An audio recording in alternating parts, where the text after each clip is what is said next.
So good morning guys. और 7 मई के current affairs के रिवीजन वाले वीडियो में सबसे पहले हम पुराने महीने के करंट अफेयर्स का रिवीजन करेंगे। तो पहला प्रश्न है, सीबीआई के संयुक्त निदेशक के रूप में किसे नियुक्त किया गया था? मनोज शशिधर को। सीबीआई के डायरेक्टर आपके ऋषि कुमार शुक्ला हैं। फिर है, किस अंतरराष्ट्रीय कंपनी के द्वारा द बैंकर नाम से ओरिजिनल फिल्म को रिलीज किया जाएगा? तो आंसर होगा एप्पल। एप्पल जिसका हेडक्वार्टर कैलिफोर्निया में है और इसके सीईओ हैं टिम कुक। फिर है 2020 ICSI life time achievement award किसे प्रदान किया गया? तो आंसर होगा इंदु जैन को। ये Bennett Coleman and company limited की चेयरपर्सन है। फिर है, विश्व आर्थिक फोरम की यानी कि वर्ल्ड इकोनॉमिक फोरम की 50वीं बैठक का आयोजन कहाँ पे किया गया था? तो ये किया गया था स्विट्जरलैंड के दावोस में। वर्ल्ड इकोनॉमिक फोरम की स्थापना 1971 में हुई।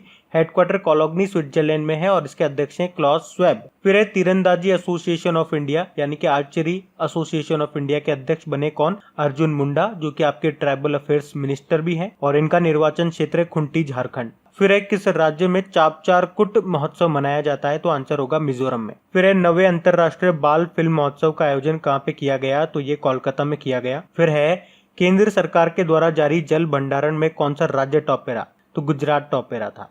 फिर है, किसने HURL यानी कि हिंदुस्तान उर्वरक व रसायन लिमिटेड के ब्रांड अपना यूरिया सोना उगले को लॉन्च किया? तो आंसर होगा देवे सदानंद गौड़ा, रसायन व उर्वरक मंत्री हमारी। फिर अगला प्रश्न है, अभी किस अंतरिक्ष एजेंसी ने बाहरी अंतरिक्ष से अब तक के सबसे चमकीले विशाल एक्सरे के फटने का पता लगाया था? तो आंसर होगा नासा ने। नासा मतलब national aeronautics and space administration. स्थापना 1958 में हुई थी। वॉशिंगटन DC में हेडक्वार्टर है और जिम ब्रिडस्टीन इसके अध्यक्ष हैं। इसके अलावा आपको याद होगा कुछ समय पहले नासा ने धरती से सबसे दूर स्थित एक पिंड का नाम अल्टीमा थुले से बदल करके अरोकोथ कर दिया था। फिर यूनेस्को विश्व धरोहर सप्ताह कब से कब तक मनाया गया? तो 19 से 25 नवंबर तक ये मनाया गया था। और भारत में कितने विश्व विरासत स्थल हैं? तो 38 है। 38th बना था जयपुर। फिर है, राष्ट्रीय मिर्गी दिवस कब मनाया गया? तो आंसर होगा 17 नवंबर को। कौन सा बैंक रुपए कार्ड ट्रांजैक्शन टारगेट उपलब्धि के मामले में टॉप पे रहा? तो जम्मू कश्मीर ग्रामीण बैंक, जिसके चेयरमैन है जनक राज अंगुरल। फिर है, हरियाणा गौरव पुरस्कार से सम्मानित किया गया किसे? अमित पंघाल को। और ये हरियाणा के बॉक्सर हैं और याद रखना वर्ल्ड बॉक्सिंग चैंपियनशिप जो हुई थी उसमें सिल्वर जीतने वाले पहले भारतीय हैं ये। फिर है, अग्नि 2 मिसाइल का पहला रात्रि परीक्षण कहाँ से किया गया था? तो ये उड़ीसा से किया गया था। फिर है, यूनिसेफ की रिपोर्ट आई थी, उसमें बताया था कि निमोनिया के कारण वर्ष 2018 में भारत किस स्थान पे रहा था? तो भारत दूसरे स्थान पे रहा था, पहले पे नाइजीरिया था। और वर्ल्ड निमोनिया डे कब मनाते हैं? 12 नवंबर को। और लास्ट टाइम की इसकी थीम रही थी हेल्दी लंग्स फॉर ऑल। फिर है, किस राज्य सरकार के द्वारा अंगदान को बढ़ावा देने के लिए सूरज पुरस्कार शुरू किया गया? तो उड़ीसा सरकार के द्वारा। फिर है, केंद्र सरकार के ड्रिंकिंग वाटर क्वालिटी रैंकिंग में कौन सा राज्य टॉप पे रहा? तो मुंबई इसमें टॉप पे रहा था और सबसे लास्ट में रहा था दिल्ली। टॉप पे और लास्ट पे रहने का मतलब क्या हो गया? मतलब पीने लायक सबसे शुद्ध पानी मुंबई का बताया गया और सबसे खराब पानी पीने के लिए दिल्ली का बताया गया इस रैंकिंग के अनुसार। बढ़ते आगे। अच्छा स्टूडेंट्स, आप लोगों को याद दिला दूं, अगर आपको वीडियो अच्छा लग रहा है तो प्लीज वीडियो को लाइक करके शेयर जरूर कर देना अपने दोस्तों में। मैं आपको अभी इसलिए बता रहा हूं क्योंकि लास्ट में जाकर के आप लोग भूल जाते हैं, तो इसको शेयर करना मत भूलना। बढ़ते हैं आगे। तो चलिए कल के करंट अफेयर्स को भी रिवाइज कर लेते हैं। पहला प्रश्न आपसे पूछा जा रहा है, कितने भारतीय पत्रकारों को 2020 के पुलित्जर पुरस्कार से सम्मानित किया गया? तो आंसर होगा 3 को। और वो 3 कौन कौन है? दार यासीन, मुख्तार खान और चन्नी आनंद।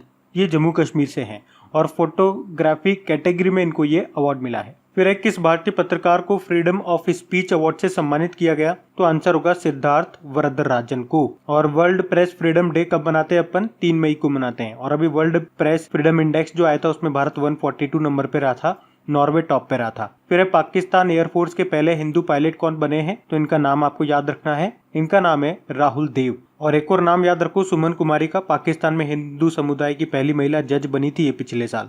एग्जाम में पूछा भी गया ये प्रश्न, इसलिए मैं कह रहा हूँ राहुल देव का ये प्रश्न आपके एग्जाम में आएगा। फिर है, अफ्रीकी स्वाइन फीवर का पहला मामला किस भारतीय राज्य में आया? तो आंसर होगा असम में। और असम की कैपिटल दिसपुर है। मुख्यमंत्री हैं सर्बानंदा सोनोवाल, गवर्नर हैं जगदीश मुखी। फिर है, मुख्यमंत्री शहरी रोजगार गारंटी योजना शुरू की किस राज्य ने? हिमाचल प्रदेश ने। इसमें शहर में जो लोग रहते हैं, जिस तरह से होता है ना मनरेगा में ग्रामीण क्षेत्रों को रोजगार दिया जाता है, उसी तरह से ये है, लेकिन ये शहरी लोगों के लिए है। 120 दिन का साल में रोजगार गारंटी दी जाएगी, इसमें रोजगार दिया जाएगा। हिमाचल प्रदेश की 2 कैपिटल है, शिमला इसकी समर कैपिटल है, विंटर कैपिटल है धर्मशाला। मुख्यमंत्री हैं जयराम ठाकुर और गवर्नर है बंडारू दत्तात्रेय। फिर है स्वास्थ्य मंत्री जो हमारे डॉक्टर हर्षवर्धन है, जिनकी कॉन्स्टिट्यूएंसी चांदनी चौक है। उन्होंने किस नाम से कोविड-19 पर मल्टीमीडिया गाइड जारी की है? तो आंसर होगा कोविड कथा। तो इसमें कोविड-19 की A to Z सारी जो भी इंपॉर्टेंट जानकारी है वो आपको मिल जाएगी। फिर है विश्व अस्थमा दिवस, ये हमने कब मनाया? तो 5 मई को मनाया। मई के पहले मंगलवार को मनाते हैं एक्चुअली, और इसकी थीम रही इनफ अस्थमा डेथ। 5 मई को हमने इंटरनेशनल मिडवाइफ्स डे भी मनाया, और 5 मई को वर्ल्ड हैंड हाइजीन डे भी मनाया। फिर ये न्यूयॉर्क की संघीय अदालत यानी कि फेडरल कोर्ट में जज किसको नियुक्त किया गया? तो ये अभी डोनाल्ड ट्रंप ने नियुक्त किया। इनका नाम है सरिता कोमाते रेड्डी, भारतीय मूल की हैं ये। फिर इंडियन ऑयल कॉर्पोरेशन के नए चेयरमैन के रूप में किसे नियुक्त किया गया? श्रीकांत माधव वैद्य को। फिर रसायन मुक्त कीटाणु शोधन यानी कि डिसइंफेक्शन के लिए अल्ट्रा वायलेट डिसइंफेक्शन टावर बनाया किसने? डीआरडीओ ने। और डीआरडीओ की बात करेंगे 1958 में स्थापना हुई थी। Defence research and development organisation full form होती है। जी सतीश रेड्डी इसके अध्यक्ष हैं। Motto sky strength origin is in science. फिर प्रधानमंत्री मोदी ने नॉन अलाइन मूवमेंट यानी कि गुट निरपेक्ष आंदोलन के वर्चुअल समिट में भाग लिया। वर्तमान में इसका अध्यक्ष कौन है? अजरबैजान। अजरबैजान के जो प्रेसिडेंट है इल्हाम अलीयेव, उन्होंने अध्यक्षता की इसकी। फिर टेनिस खिलाड़ी जो यूसुफ होसम हैं उन पे आजीवन प्रतिबंध लगा दिया गया। ये किस देश के हैं? तो ये मिस्र यानी कि इजिप्ट के हैं। और एक और प्रश्न बताया था मैंने अभी, वाडा वर्ल्ड एंटी डोपिंग एजेंसी ने डिस्कस थ्रोवर जो संदीप कुमारी हैं उन पे भी 4 साल का बैन लगा दिया। वाडा मॉन्ट्रियल कनाडा में इसका हेडक्वार्टर है। वर्ल्ड एंटी डोपिंग एजेंसी इसका फुल फॉर्म होता है। बढ़ते हैं आगे।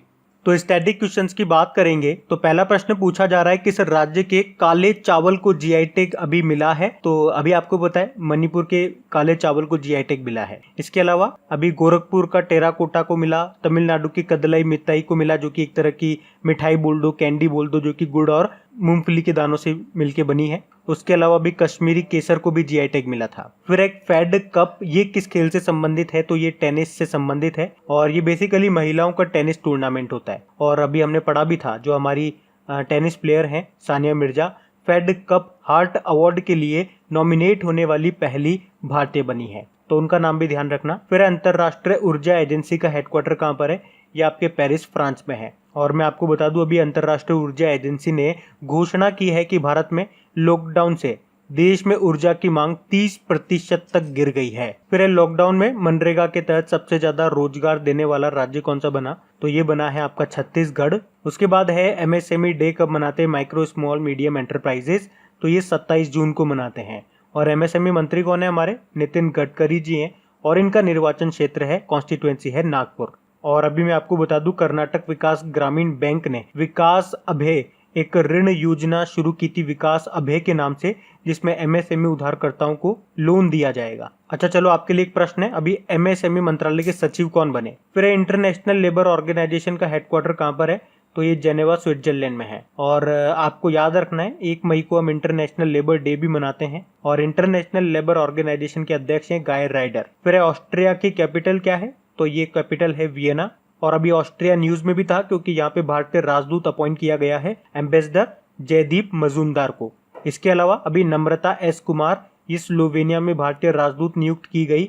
और दीपक मित्तल का नाम भी याद रखो, कतर में बने भारतीय राजदूत।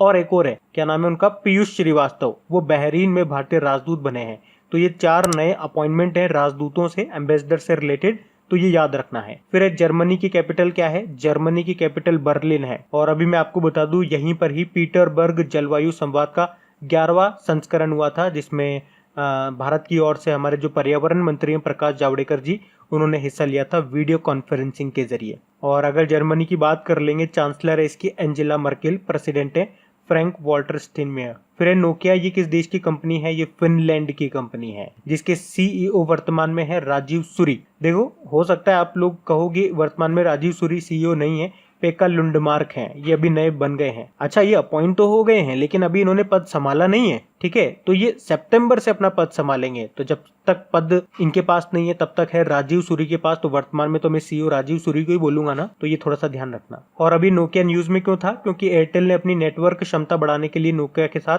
$1 बिलियन में समझौता किया था। तब हमने नोकिया के बारे में पढ़ा था। फिर है नीदरलैंड की कैपिटल आपसे पूछी जा रही है। नीदरलैंड की कैपिटल एम्स्टर्डम है। और आपको याद होगा अभी कोरोना के कारण फुटबॉल सत्र को समाप्त करने वाला पहला यूरोपीय देश बना था नीदरलैंड। और इसके प्रधानमंत्री का नाम क्या है, मार्क रूट है। बढ़ते हैं आगे।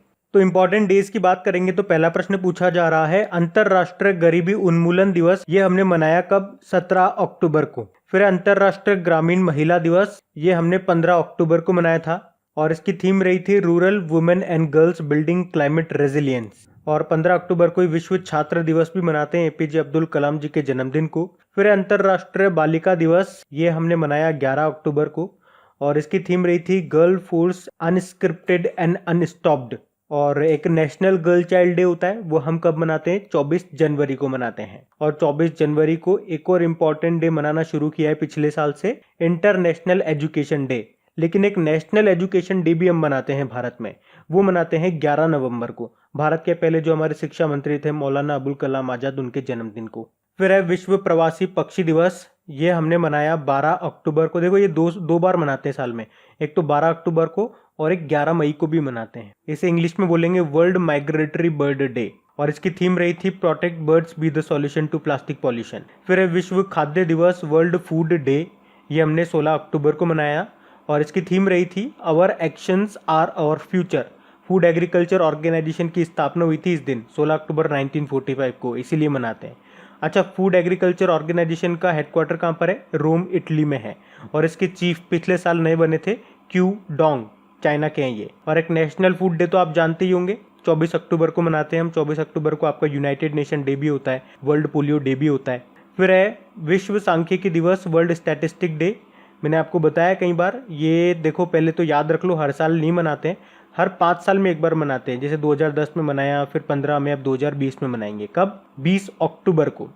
और एक नेशनल स्टैटिस्टिक डे होता है, वो तो हम हर साल मनाते हैं, लेकिन वो मनाते कब है, 29 जून को मनाते हैं। फिर है विश्व सुनामी दिवस, ये 5 नवंबर को मनाया। और राष्ट्रीय कैंसर जागरूकता दिवस, ये मनाते हैं 7 नवंबर को। और एक वर्ल्ड कैंसर डे भी आप जानते होंगे, जो हम 4 फरवरी को मनाते हैं। और इसकी थीम रही थी I am and I will. फिर है विश्व विज्ञान दिवस, ध्यान से सुनना, विश्व विज्ञान दिवस की बात कर रहे हैं, जो हम 10 नवंबर को मनाते हैं।